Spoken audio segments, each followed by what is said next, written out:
सौभाग्य का विषय है कि आज भारत के स्वतंत्रता संग्राम की तीर्थ स्थली पर मैं फिर से एक बार आया हूं।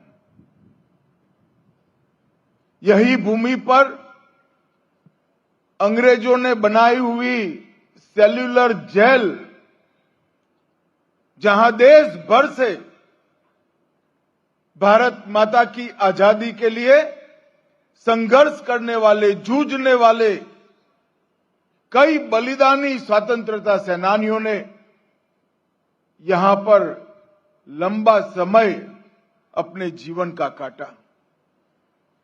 कई लोगों ने यहां पर दम तोड़कर भारत की स्वतंत्रता संग्राम को मजबूती दी और कई सारे वीर यहां पर फांसी के तख्ते पर लटका दिए गए। जब दमन हो रहा था, इनकी आवाज देश और दुनिया में नहीं पहुंच रही थी, मगर आज सेल्युलर जेल में बना हुआ वीर सावरकर का स्मारक और वो मशाल पूरे देश और दुनिया को चीख चीख कर कह रही है कि यहीं पर हजारों हुतात्माओं ने अपना बलिदान दिया था। यही भूमि है जहां नेताजी ने सबसे पहले 22 दिसंबर को 30 दिसंबर को नेताजी ने आजाद भारत की भूमि पर तिरंगा फहराने का काम किया था और उन्हीं की याद में, उन्हीं के उद्गारों के सम्मान में देश के प्रधानमंत्री जी ने 2 द्वीपों के नाम शहीद और सुभाष रखने का काम, स्वराज रखने का काम देश के प्रधानमंत्री ने किया। यही द्वीप समूह है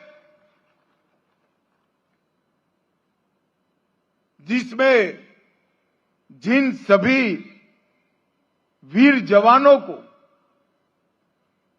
भारत की सुरक्षा करते करते परमवीर चक्र प्राप्त करने का सम्मान मिला, वो सभी के नाम पर यहीं पर एक एक द्वीप को वो शूरवीरों का नाम देने का काम नरेंद्र मोदी जी ने किया है। मित्रों, ये भूमि आजाद भारत में बसते हर नागरिक के लिए, हर भारतीय के लिए तीर्थ भूमि है। यहां हमारे स्वातंत्र्य सेनानियों ने पीड़ा को शक्ति में बदला था, एकांत को संकल्प में बदला था और यातना को स्वाधीनता तक सहन करके स्वाधीनता प्राप्त की थी। और इसी भूमि पर आज विकास के कई काम लेकर द्वीप समूह का प्रशासन आया है। मेरा सौभाग्य है कि मैं इसका आज भूमि पूजन और उद्घाटन कर रहा हूं।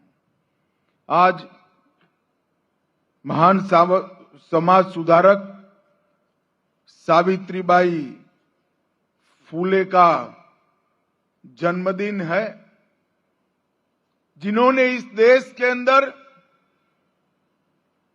महिला शिक्षा, विधवा विवाह और सामाजिक समरसता एक ही जीवन में 3 क्रांति की मशालें जलाई थी। सावित्रीबाई जी को आज मैं हृदय पूर्वक उनका स्मरण कर श्रद्धांजलि अर्पण करता हूं। विगत 11 साल में नरेंद्र मोदी जी के प्रधानमंत्री बनने के बाद ये द्वीपों को एक आइसोलेट देश का हिस्सा मानने की जगह देश का महत्वपूर्ण सामरिक स्थान बनाने का एक नया प्रयास हमारे नेता और प्रधानमंत्री नरेंद्र मोदी जी ने किया है। नरेंद्र मोदी जी ने सभी प्रकार की सुविधाएं जो भारत के सब हिस्से में मिलती है, वो सभी सुविधाएं द्वीप पर रहने वाले, इतने दूर सुदूर दरिया के बीच में रहने वाले सभी हमारे भाइयों बहनों को मिले, इसके लिए सतत प्रयास किया है। हमेशा सुरक्षा के लिए एक चिंता की जगह के रूप में वर्णित द्वीप समूह को नरेंद्र मोदी जी ने सामरिक रूप से एक व्यूहात्मक स्थान और शक्ति के रूप में परिवर्तित किया है।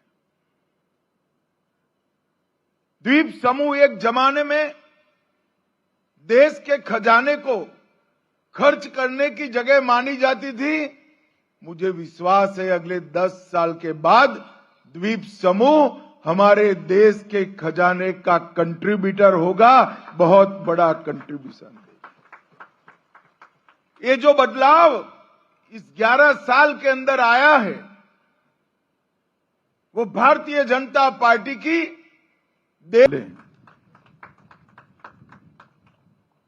जिसमें 229 करोड़ का एकीकृत कमांड और नियंत्रण केंद्र जो भारत की हर विकसित शहर के जितना ही सुरक्षा की दृष्टि से संपूर्ण एकीकृत कमांड नियंत्रण केंद्र होगा।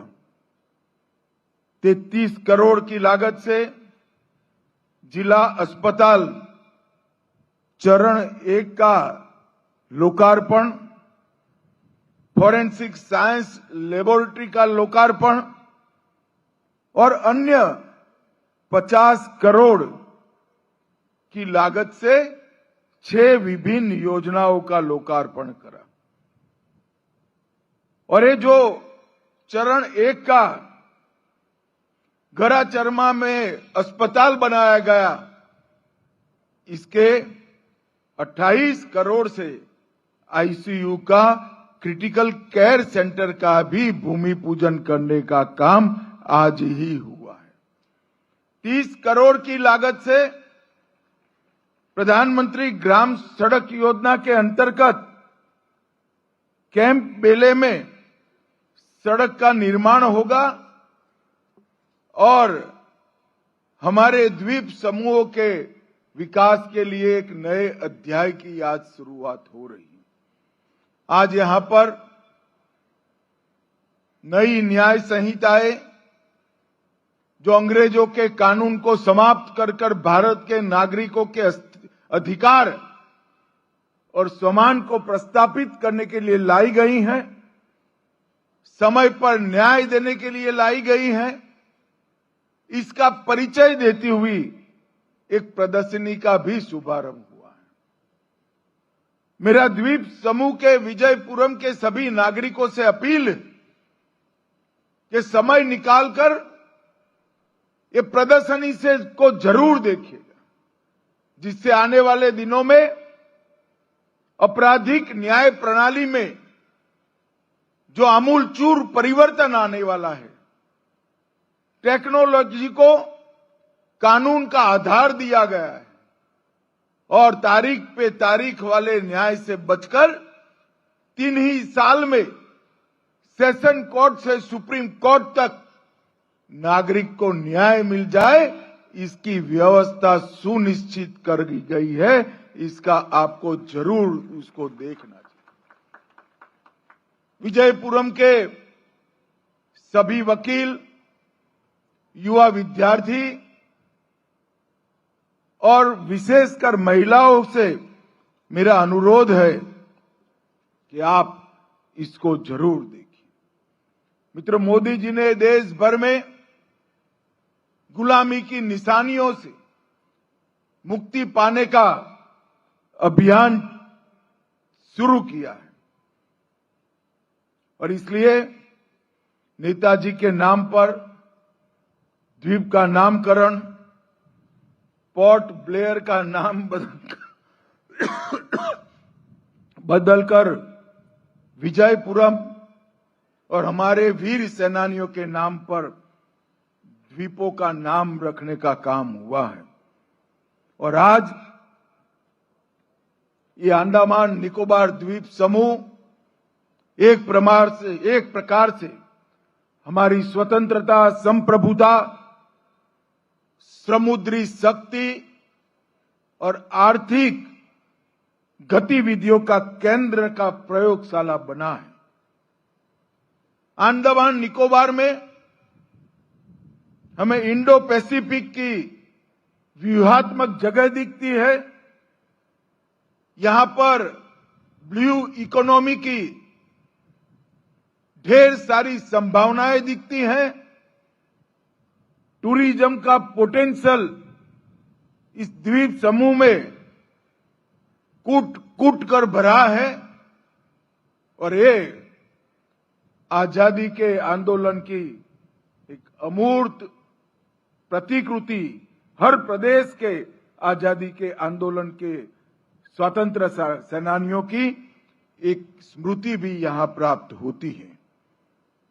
हम विरासत खोए बगैर पर्यावरण को सुरक्षित रखकर सुरक्षा को सुदृढ़ कर इस द्वीप समूह को पूर्ण विकसित भारत का हिस्सा बनाने के लिए भारत सरकार कटिबद्ध है। मैं आज विजयपुरम के नागरिकों के बताने के लिए आया हूं। पर्यटन हो या पर्यावरण, मत्स्य हो या कृषि, एमएसएमई हो या स्वच्छ ऊर्जा, हर क्षेत्र में विकास का हमने यहां पर शुरुआत किया है।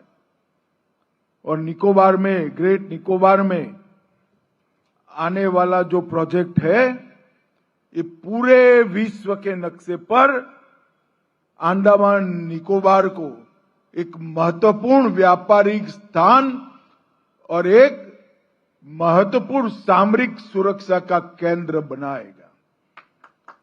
मैं आज आप लोगों को बताना चाहता हूं, जब ये प्रोजेक्ट पूरा होगा, एक दशक के बाद एक क्षेत्र दुनिया में सबसे ज्यादा पर्यटकों को लाने वाला क्षेत्र बनने वाला है। इसका आप लोगों को संज्ञान होना चाहिए। कई प्रकार की पॉलिसियां हमने बनाई है।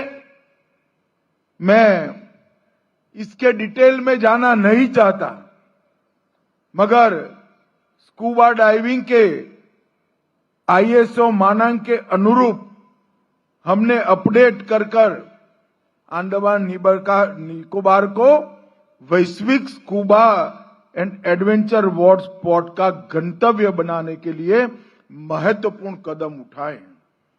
नॉर्थ सिंक आइलैंड और बेरन आइलैंड को भी हमने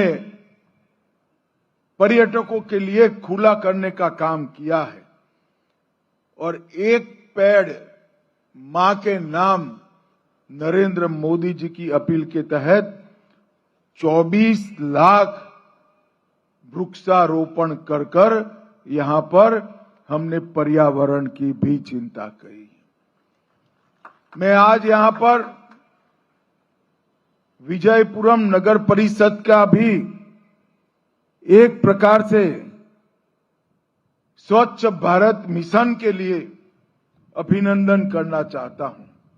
98% घरों से कचरे का संग्रहण ये कोई छोटी बात नहीं है। मित्रों, नरेंद्र मोदी जी के नेतृत्व में भारत दुनिया के 11वें अर्थतंत्र से छलांग लगाकर चौथे नंबर का अर्थतंत्र बना है। और मुझे पूरा विश्वास है कि 2 ही साल के अंतराल में हम चौथे नंबर से तीसरे नंबर पर पहुंचेंगे।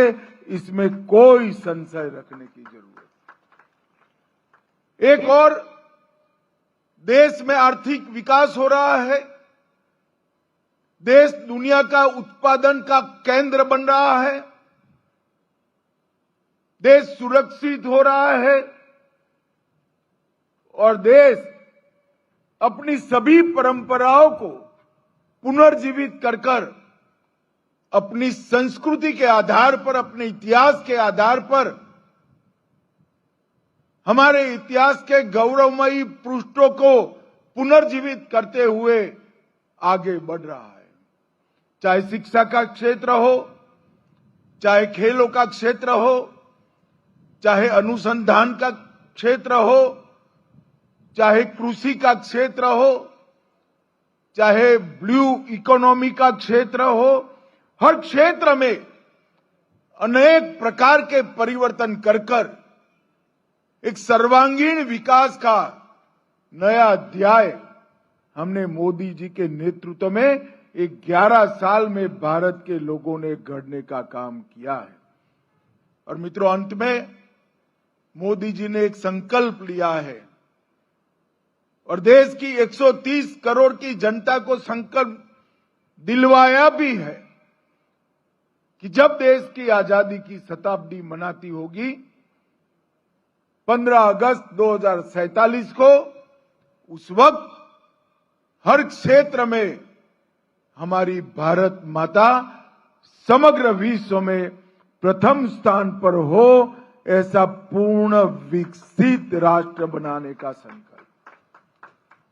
और इसके लिए आत्मनिर्भर भारत और भारतीयों के लिए स्वदेशी चीजों का उपयोग, ये दो संकल्प बहुत जरूरी है। अगर विकसित राष्ट्र बनना है तो हर क्षेत्र में आत्मनिर्भर भी बनना पड़ेगा और हर भारतीय ने भारतीय चीजों का उपयोग करने की आदत डालनी पड़ेगी, संकल्प लेना पड़ेगा। मैं फिर से एक बार मोदी जी के नेतृत्व में भारत सरकार और भारत सरकार के गृह मंत्रालय का द्वीपों के सर्वांगीण विकास के लिए प्रतिबद्धता को दोहराता हूं और आज 2026 के ईसू के वर्ष की शुरुआत में ही यहां विकास के कई कामों का लोकार्पण हुआ है। इसलिए द्वीप समूह के सभी नागरिकों को बधाई देकर मेरी वाणी को विराम देता हूं। मेरे साथ प्रचंड आवाज से बोलिएगा, भारत माता की जय श्री राम, जय जय श्री राम। आपके प्रभावशाली अगर विकसित भारत बनना है